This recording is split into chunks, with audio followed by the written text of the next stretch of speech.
What's going on, everybody? It's Brian Trippe. Welcome to another episode of the Real Estate Investing Live podcast. We interview the very best real estate investors, entrepreneurs, and business leaders all over the country. And today we have a very special guest, someone I'm getting to know pretty well now, Mr. Jason Wojciechowski, better known as Wojo. How's it going today, Jason? Hey, Brian. Thanks for having me, man. I'm super excited to have you on the show. You are now you've been a part of Lifeonaire, but you're now the CEO of Lifeonaire. So a lot of you guys who have followed me for at least the last couple of years know that I've had Sean McCloskey on our show before. He's been a big part of our RIA here in Birmingham. And now Jason has taken Sean's place as the CEO, and I'm super pumped to get to know you and get to know more about Lifeonaire because it's been a couple of years since we've talked about this subject, and I think it is vital that we stop and we slow down and we start to really and truly understand, why are we even in this business? Why are we even in real estate? Why are we doing what we're doing? So Jason, with all that being said, I'd love to kind of, bring you in and just tell the audience who you are and kind of give us some background, give us some context, how you got your start in real estate and what you're up to today.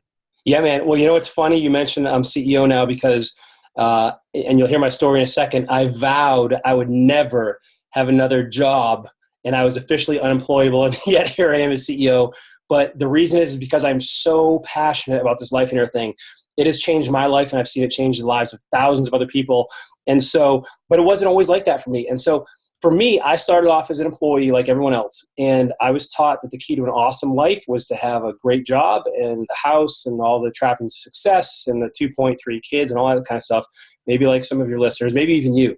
And so I'm like, okay, well, I want a fantastic life. I want an amazing life, not just a good life. And so how do you do that, right? Well, you get a great job. And then I kind of reverse engineered that. And since I didn't have any friends in high places, I had to go the degree route.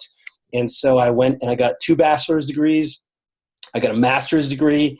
And then I capped it off with a PhD from Duke. Wow. And I'm like, yeah, literally 15 years it took me to get all those degrees. 15 years of schooling, man. And I can either like laugh or cry about that, right? It's a long time. But here's the thing. So I get this PhD and I start doing research. I get my very first job. I'm working in DC for the Navy. We're doing biological and chemical warfare research. Sounds way cooler than it really was, right? And I realized within the first few weeks, maybe even less, man, I don't want to work for somebody else. Like, this is not what it was cracked up to be. Like, I'm not like a punk. I'm not like a rebel. It wasn't something inside of me that like just had to be like in control, but there was something I felt like that somebody else controlling my life. Like somebody else telling me when I had to work, where I had to work, how much I had to work. Like that just, dude, it just drove me nuts. Like I felt sick about it. And I'm looking around and of course, like it's a government agency. And so there's lifers there. It's a lot of lifers there. And they seem to kind of like, I don't know, man, like they put up with it, but I didn't see any people smiling, happy to come into work every day and like just loving what they're doing, like to the extent that I saw myself doing that. And maybe for some people that's perfect and that's great. For me, it wasn't right. And so that's where I started getting into real estate investing. And so I actually remember being on the phone with my coach at the time. And actually this is a conversation with Sean McCloskey. And I'm like, dude, am I just nuts for wanting something better for my life? And for, I'm giving up this secure, safe, well-paying job and taking a chance on doing something brand new that I don't even know what I'm doing. He's like, dude, the only thing I think is nuts is working in something just because you have a degree in it.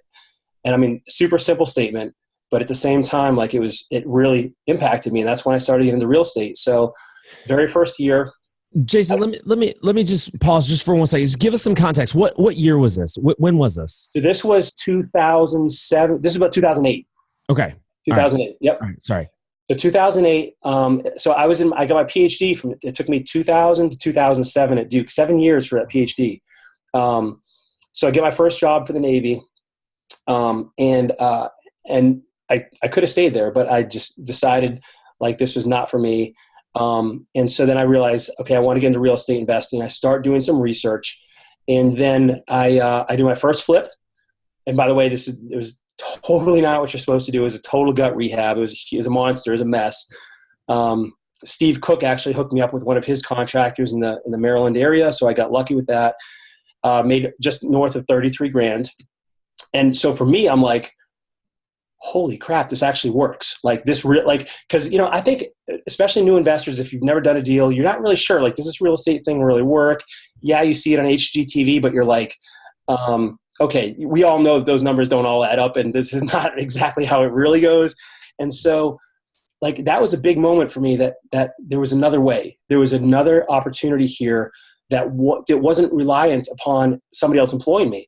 And so I did my second deal, third deal, knocked out those 3 deals in the first year, 3 full rehabs. Did pretty well, made over north of 6 figures, and I quit my job.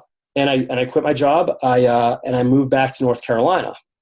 And so now I'm glossing over some of the stuff here. So I actually got into Lifeonaire in 2009 as a student, and I got coaching through that first deal. And so I get that first job in 2008, start doing the research. I bought the courses, and some of them, no regrets, learned some great things. Some of them, not so much. But that's that's the only resource you had back then, And so do those flips, and I quit my job, moved back to North Carolina. So here's the part that I'm missing out though, that I didn't mention. So I got into Lifeonaire. And back then it was barely Lifeonaire. It was in its nascent form, really embryonic in its thought and its development. And so we didn't have a lot of the stuff we have today. And so I got into Lifeonaire, quite frankly, more from the perspective of like, show me how to make money. Mm-hmm. Like, I want to learn how to make money. And I didn't care too much about the life stuff. Now that came to bite me because my days back then, I would go to work full time. I would do my real estate investing at night, and I also had a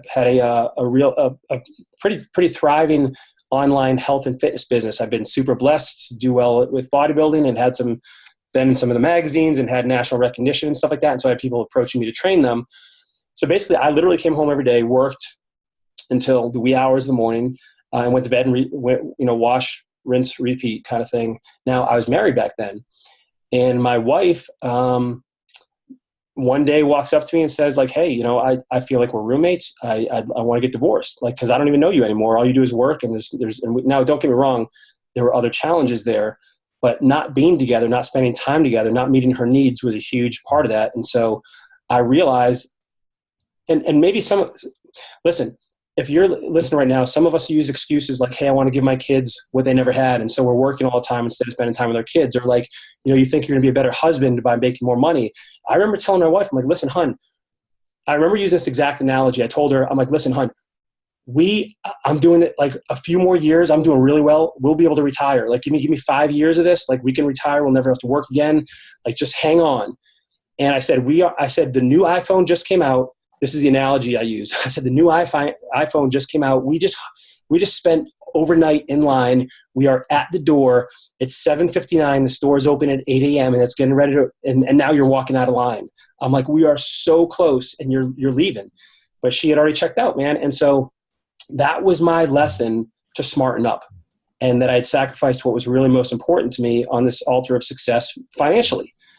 And I see it happen all the time. And that's when I really, really, really understood that this whole Lifeonaire thing, it's real. It's not just another type of education. This is stuff that changes lives and transforms lives and saves lives, really.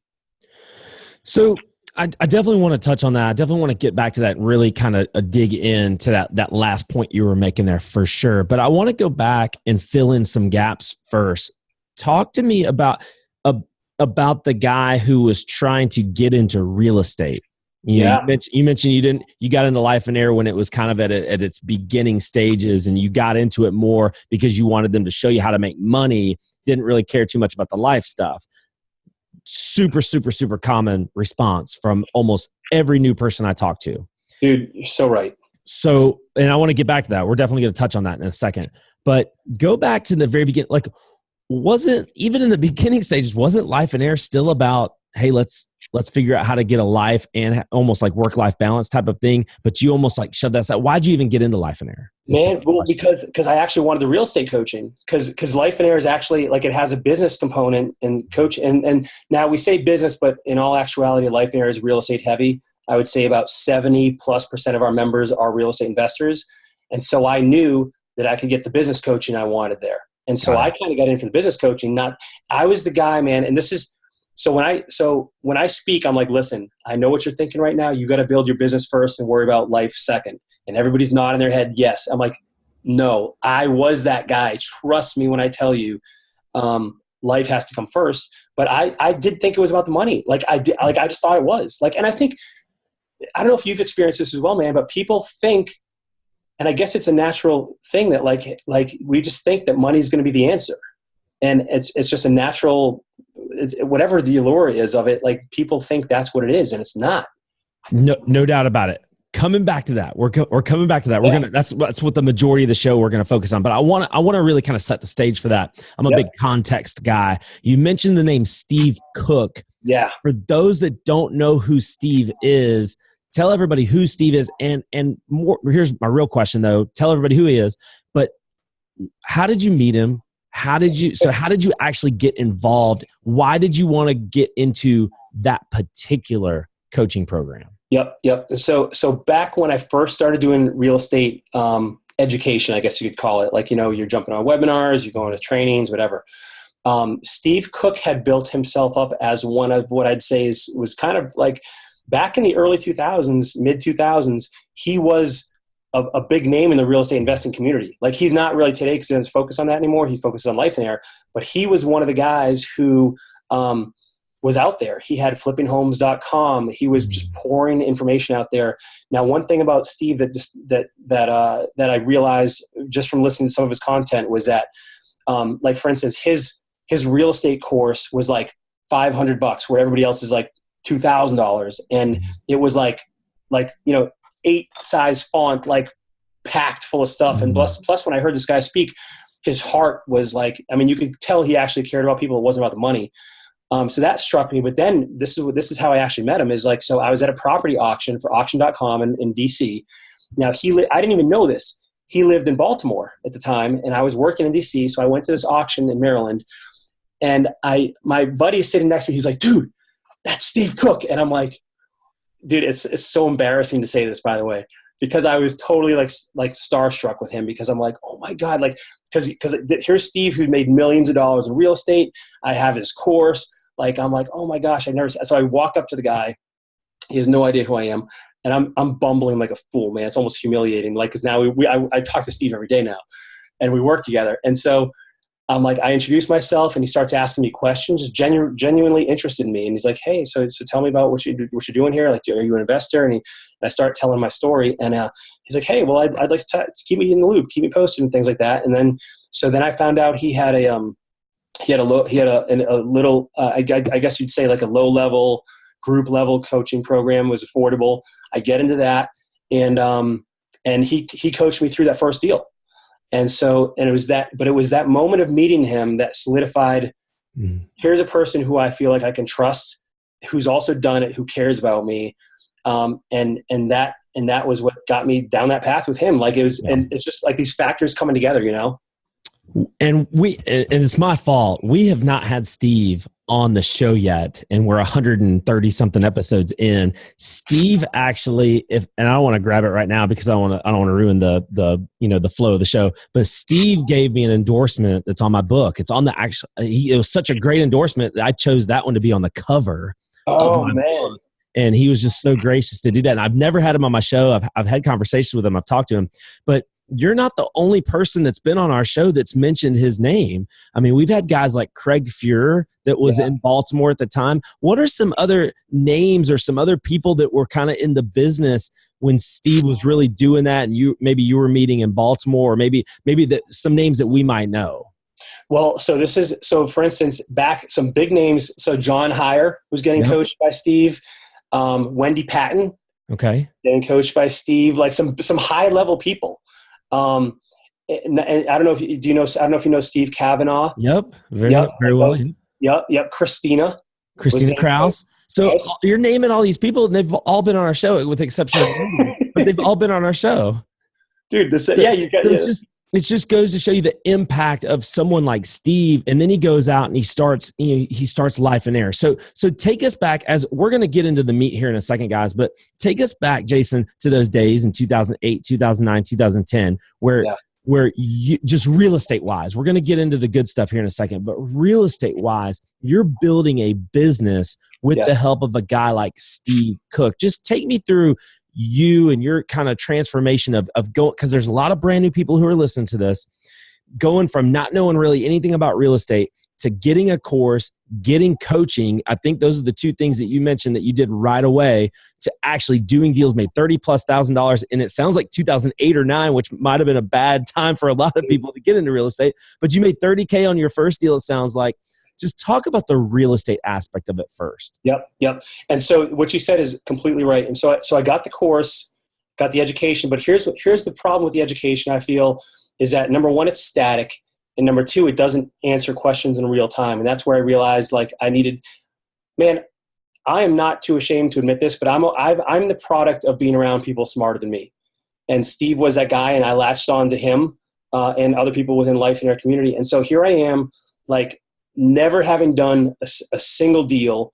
I look at this project, and by the way, I didn't even mention this.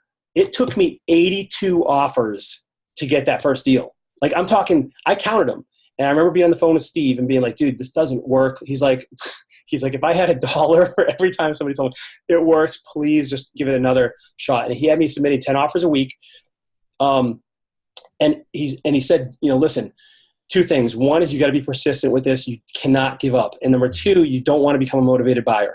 So you got to stick to your numbers. You know how to do and I knew how to do at that point, I knew how to do the estimates, how to do the comps. I did my own due diligence, and I knew how to. Now I was going to still get it run it by somebody. Like, I still had contractors go out once I had it under contract, but I was really cautious, scared, but optimistic, like in the background. And I kind of, and it's almost hard for me to go back to remember what that was like, but I experienced the same thing. Like when I went into new construction, same fear, right? There's this fear component. And I think back then it was Steve and other people in the program that were walking me through and giving me the confidence, because they were doing it. And I'm like, okay, I'm looking at them and I'm like, what's the difference between them and me?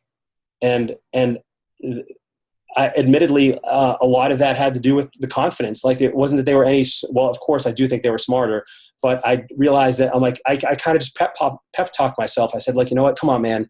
Like, you have a PhD from Duke. You can figure this out. Like, and I had to kind of boost myself up and give myself confidence and borrow the confidence of other people. Yeah. But you mentioned as well, the market, that's right after when everything had crashed. So I was able to get stuff. The first deal took me 82 offers. Second one took me about 40. Third one, I was in the 20s. So I'm learning. I'm learning how to get better at making offers, how to make it more attractive. And then little by little, the confidence started rolling in, and I'm like, wow, like I can actually make a living from this. Yeah. And that's when I realized, this could be something. And so you start making money at real estate. You said you quit your job and you're making this money in real estate. And I think there's a lot of people who are probably listening to this show. I mean, this is definitely me for sure, who kind of starts clicking along and, hey, you know what? I can do this thing. Like at first it's like a mental block. Yeah. Like, can I really do this? Can I really do this? Like all these mental things that go through your head. Is this real?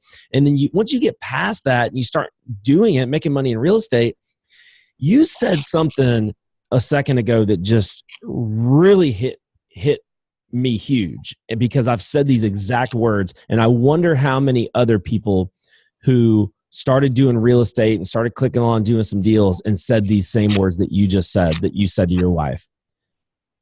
Just hang on. We're almost there. Just 5 more years, just a couple more years. Just hang on. It's not always going to be this way. And it was too late. Yeah. Just take me through that, man. That's a hard place that you were in. And man, I've said those exact same words to my wife. Man, that, and there's definitely, if I'm honest, as part of this that was building it for myself too, to my identity, to kind of feel important, to feel successful, to be looked at like by others with kind of like admiration. But like, I really felt like, man, if we can just hustle. And by the way, she had her own part. She had a full-time job too, and then had a part-time gig as a graphic designer. And so she was working a lot too. And we just we're like, listen, 5 more years, whatever, sometime along that time path, We will be able to be free financially. We can have all, and by the way, when I went out to Maryland, we went out and bought 3-story brick home in a gated community across the street from a metro station. Like, we had all the nice stuff, which that's a whole nother discussion though. What I basically did is created a trap for myself that I had to make ridiculous money just to break even. And that was a part of our stress too. But, you know, man, what happened for me was I really in my head thought I could ignore the things that were important and it would be okay. And like, listen, she really loves me. She's going to stick around. Yeah, I know it's not great. I know we don't see much of each other anymore, but people make it through way worse. There's no infidelity here. Like, no one's abusive. Like, you know what I mean? There's nothing crazy. Like, it's just, we're working. And you know but she ended up leaving me, and she had checked out emotionally. It was too late. And I tried every single thing possible without stalking her to get her back. She moved out. And I remember, and so for me, I come from a broken home. My parents got divorced, and I remember in that moment never wanting that to happen to me. And now, luckily, my wife and I, my ex-wife and I, didn't have any kids. I do have an adopted daughter from a previous relationship, but my ex and I didn't have any kids. That made it easier. But basically, that was that was single-handedly the hardest thing I had to go through. I literally didn't want to get out of bed for a month. And now I lost everything. My businesses, I had to sell the house, lost 80 grand, moved into one of my rehabs because I had no money. I'm living on an air mattress in my rehab while the rehab's going on. You know what I mean? Dude, like, I lived it. Like, and this is why I can share this message with people, because I don't want anybody to have to ever go through that kind of thing, ever. Now, maybe it's not a relationship, but you haven't been to the gym in 6 years and you're like, 80 pounds overweight, man. Like, your heart attack is like around the corner. You know what I mean? Like, calling your name. Like, so I've seen the effects. Jason, this is like an all too familiar scene for a lot of people, especially people that have been in it for 10 plus years like you have. But for the people who are brand new, just they listen to the show and they get a lot of great advice, a lot of how to, like, go out there and just make it happen. Here's exactly what you do step by step. And they're out there hustling right now. And I personally don't think there's anything wrong with hustling in the beginning. I think you need to hustle in the beginning. You need to have an element of that. But after they do a deal, after they do 2 deals, you said earlier that it's not all about the money. You kind of learn later, and you can read any book, and I read a ton of books. You can read any book. All the people who have made it will all tell you that it's not about the money. That the money doesn't. Once you get there. The money, it doesn't even mean anything. It's not even about that. But the people, Jason, to the people who are brand new, they don't get that. Yeah, and they can't get that. Yeah. How can you put into words? Is there a way to put into words so that they can actually truly understand that? Man, the only one of the ways that I try to share this, and by the way, this isn't just me. Like, so for instance, Steve Cook, $7 million in assets. He had, don't get me wrong, he had about $4 million in debt on those assets. He told me, he's like, I got to the point where I had $550,000 cash in the bank, plus my assets, plus everything else. It was never going to be enough. It was never going to be enough.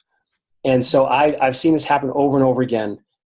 For the brand new person, and I agree with you, by the way, I do think you have to hustle, but here's the difference is I believe you can hustle and still have the life.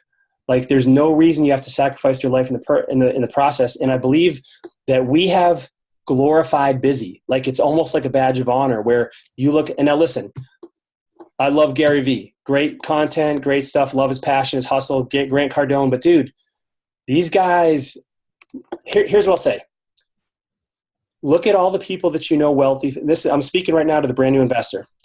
Look at all the people that you know intimately that make a lot of money, that have an investor, who are seasoned. Do they have a life you want? And I'm not saying a life of like the cars and the house. I'm saying look at every part of their life, and you have to know them intimately to know what things really look like behind closed doors. Do they have control of their schedule? Do they have good relationships? How's their health?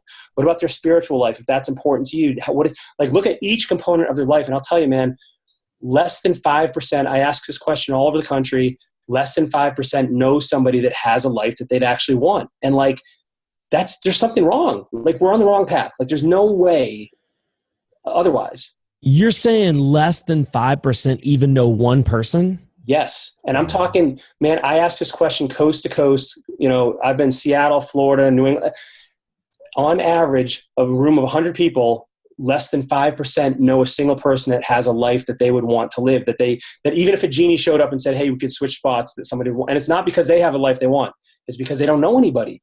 But here's the thing. What's the best way to learn from somebody is to model, right? And this is why, coaching works, for instance. But if you don't know who has a great life, what do? You default to society's standards, which says hey, work, make money, you'll have the nice stuff. And that's, and I had to learn that myself. I'm a slow learner.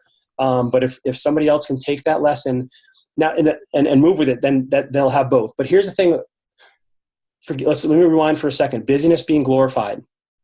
I do believe, and I don't want to make a misconception here that Lifeonaires are a bunch of lazy bums and we just sit on the beach every day and just sip margaritas. That's not true. Here's the difference though.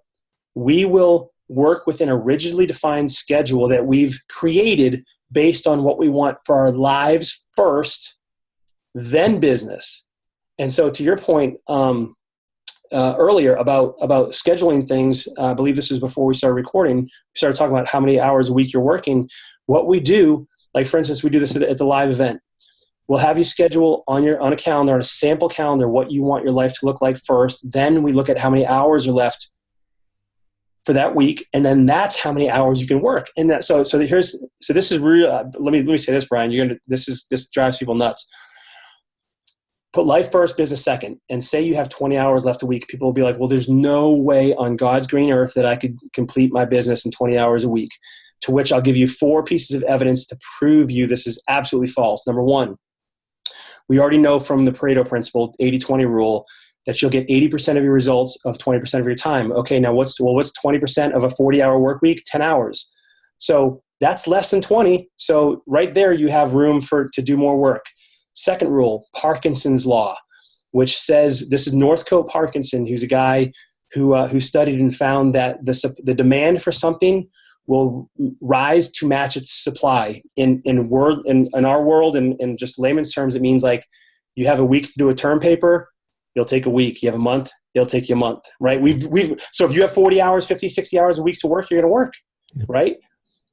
Last 2 things is, a study in 2017 looked at 1,989 office workers, and it showed conclusively that the average person worked 2 hours and 53 minutes a day on real work out of an 8-hour workday. And the last thing, this will bring it home for everyone here. Have you ever been going on a vacation on a Saturday, and that Friday, the day before you leave, you get more done in that single day than you've gotten done since Monday through Thursday? Yeah, because you have a reason, right? And so when you have a life that you love, that you've set up, that this is this is my ideal life, you have a freaking reason to work hard, but it's within those narrowly defined and rigidly adhered to boundaries of your life. And you can, I see it happen it works. It really works.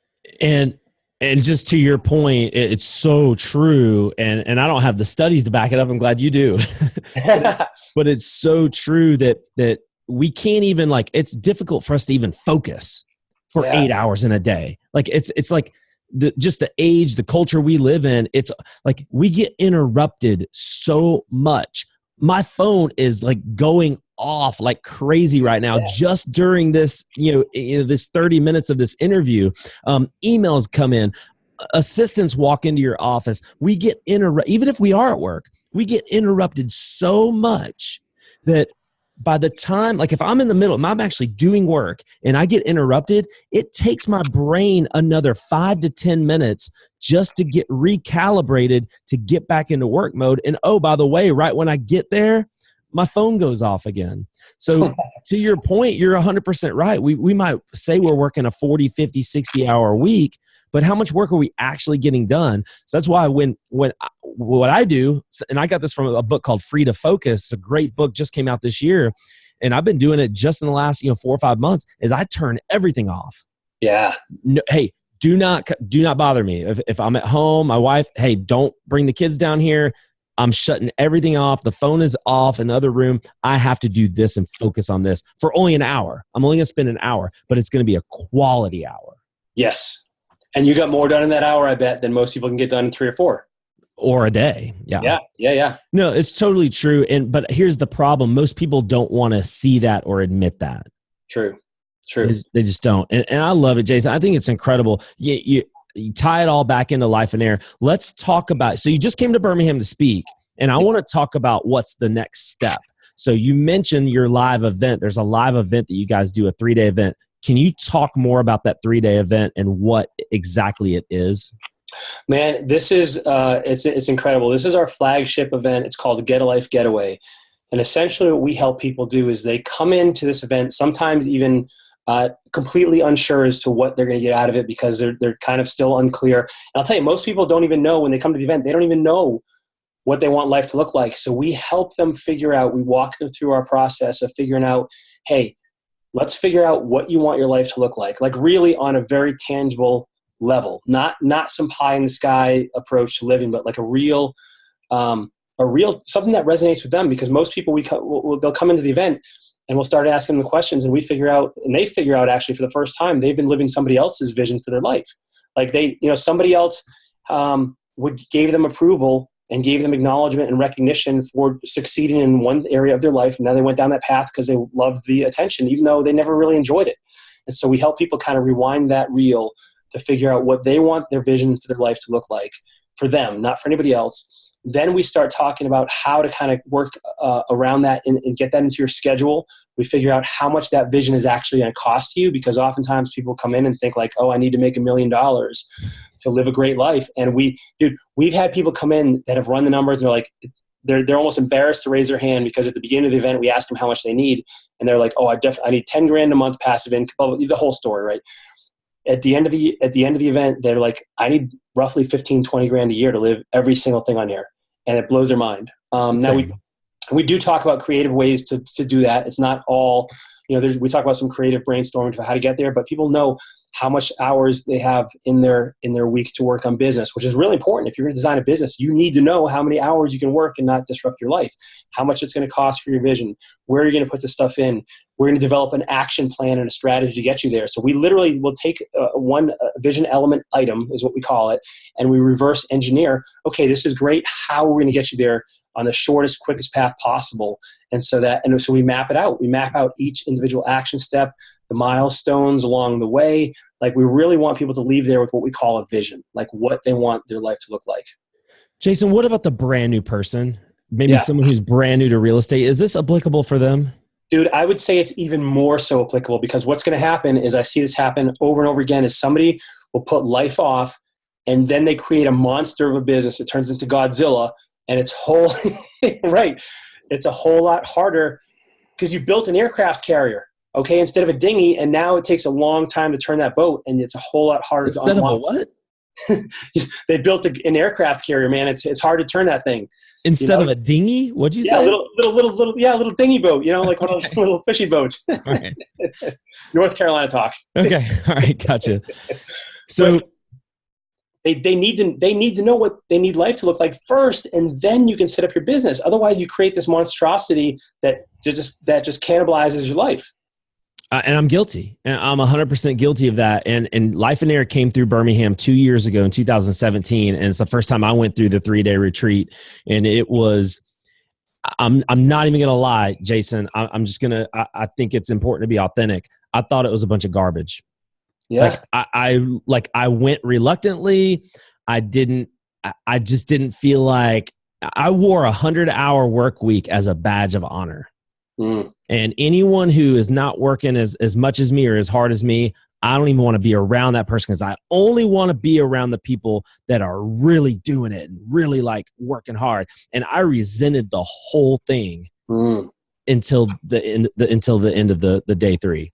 And I think there are a lot of people who might be listening to this that might feel how I felt. And I don't know this, but it seems like men might have a harder problem with it in the beginning. Yeah. And my wife was there with me, and she really got into it. And I was just like, I'm the guy that said, hey, baby, just hang on for a few more years. We got this. We got this. Just a few more years and we're going to be there. And all I can say is this. I can't convince you. I don't know. There's no way I can get inside your mind or inside your brain and change your thought process. But I'll just say this. When every other successful person that I know of, I read a ton of books, I read a ton of stuff about successful people, and they all say, even in the book of Ecclesiastes, in your Bible, when the wisest man who ever lived, and said, look, I had everything. I had all the money, I had everything, and it was all meaningless. And every single successful person that you read about, they all say the exact same thing. None of them had a life. And they all went after the big things and the huge things, the money, the cars, the houses, whatever. And guys, this is where, and it's a process. It's not going to happen in 3 days, but this is where, for my life over the past 2 years, I've slowly dialed this stuff back and really just, I just went on a 6-day trip with my daughter, just me and my 4-year-old daughter. We drove around the Midwest going to baseball games just because it's something I really wanted to do. She had a good time, but it's not something she obviously wanted to do a ton. But that was a dream of mine. That was something I put on my list. That's what I want to do. I put that on my calendar first before I started putting in all the real estate stuff and the work stuff. So guys, I want to encourage you to get to this live event. Jason, can you tell people like where it's going to be, when it's going to be, things like that, how much it's going to cost, stuff like that? Yeah. So the event, and let me, before I tell you that, Brian, let me just say one last thing about the business thing that you just said. I used to be impressed when somebody made a lot of money. Now I want to see if they make a lot of money and have the life. Yeah. And so that's the difference. So learn about all the stuff at this 3-day event. So it's August 1st through 3rd. It's in Birmingham. Like it's right in Birmingham. So it's backdoor for a lot of you. We're going to do it the Holiday Inn there. If you actually go to lifeonaireevents.com/Birmingham, you will be brought directly to the link. And now, Brian, you want to share the special that you set up for your people here? Yeah, so Jason just came and spoke at our RIA, and we gave very special pricing through the RIA that we're also going to make available just to you guys, just to the podcast listeners, just because I know you guys have been following me, and which I can't even tell you how honored I am that you do follow me and you do listen to the podcast. Hopefully we bring on some great guests like Jason. But yeah, Jason, Jason and I have decided to put together that pricing that is good. It's the RIA pricing. So it's not the typical pricing that if you just go to their website it is. So I don't even know what it is. You got to help me. So dude, this is where, don't go sharing this with everybody, right? Because this is special for Brian's listeners. So the pricing is $195 for a single person for 3 days of training, $295 for 2 people. And I'll tell you, in my opinion, do yourself a favor and bring a friend or a family member, because not only are you going to change somebody else's life, but it's quite honestly a whole lot easier when somebody's in your corner who's also on the same journey with you and can help keep you accountable and give you support and encouragement. And so the way you get that pricing, and so you're going to go to the website and it's going to be more expensive, and people pay that price every day of the week. You don't even have to pay that. So use the discount code PODCAST.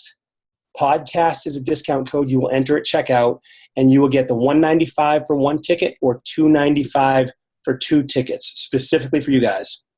So it's lifeonaireevents.com/Birmingham, and we'll put that link in the show notes, so don't feel like you got to break your neck if you're driving down the road right now. And you mentioned something. You said, possibly bring a family member, something like that.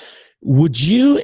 It seems like to me, like I didn't really want my wife there in the beginning, but by the end of it, I was like, oh my gosh, if I didn't have my wife here with me, this could not have, more so than even like a business partner. I needed my wife there with me. Yeah. Would you encourage that over even a business partner? Dude, it's huge. I think that's a great point.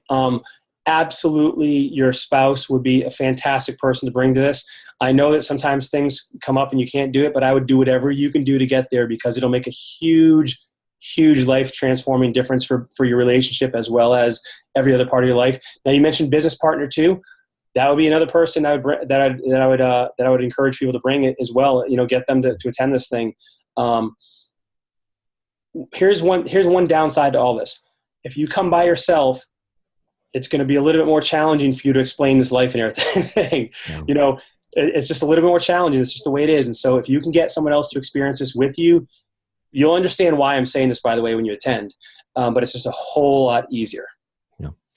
Guys, I'm going to be there. I know a lot of you guys follow one of the biggest investors in our town here in Birmingham. His name's Matthew Gregory. He is committed to being there as well. There's going to be people coming from all over the country that know me. They've already told me, expressed interest that they're definitely coming for sure. So this is going to be it's going to be a great event anyway, but now it's going to be a great event with a lot of important people there. So it could turn into like a networking event on top of that. So, make sure you come. I really want you to be there. Like I said, I'm going to be there. My wife's going to be there. So we're going to get vulnerable, and we don't always do that, especially not on a podcast format, things like that. So Jason, I can't thank you enough for coming on the show. And I can't thank you enough for coming to Birmingham twice, not just to do to speak at our RIA, but to also come back for our 3-day retreat. Very excited about that. Any last words, any last nuggets you want to throw out before we go? Man, well, first of all, thank you for giving me the opportunity. And for everyone listening right now, I just want to encourage you that the life that you desire and the one that you dream about is out there, and it's waiting for you. And it's just a matter of you getting over yourself and giving yourself the opportunity and the gift to make it possible. And Brian, this is strange, but some people have a fear of taking responsibility for their life. They'd rather be a victim. But if you are someone who wants to take control of your life and live the life that some other people don't even believe is possible, I promise you it is. Get to the event, join us, and you'll see 100% why this is. And also, Brian, let me just make one last thing here. We guarantee this event, meaning if you spend this money to come here, and on day 3, I'm not going to say attend for a day and then turn, like that's not enough time. I want you to literally join us for a full 3 days. And if you don't think this was the best money you ever spent on improving your life, we will personally refund every single penny. Now, let me also say, over 10 years of doing these events, 10,000 plus people, literally not a single person has ever asked for their money back. And so if that's not a stronger guarantee, I don't know what is. Get to the event, change your life, and in the circles of the people you care about. Like it's that amazing. Lifeonaireevents.com/Birmingham. Lifeonaireevents.com/Birmingham. Jason, thank you so much for coming on the show. We're going to see you here very soon, August 1st through 3rd. And guys, we love you so much. Make sure you're hitting that subscribe button. We love you. We'll see you next time.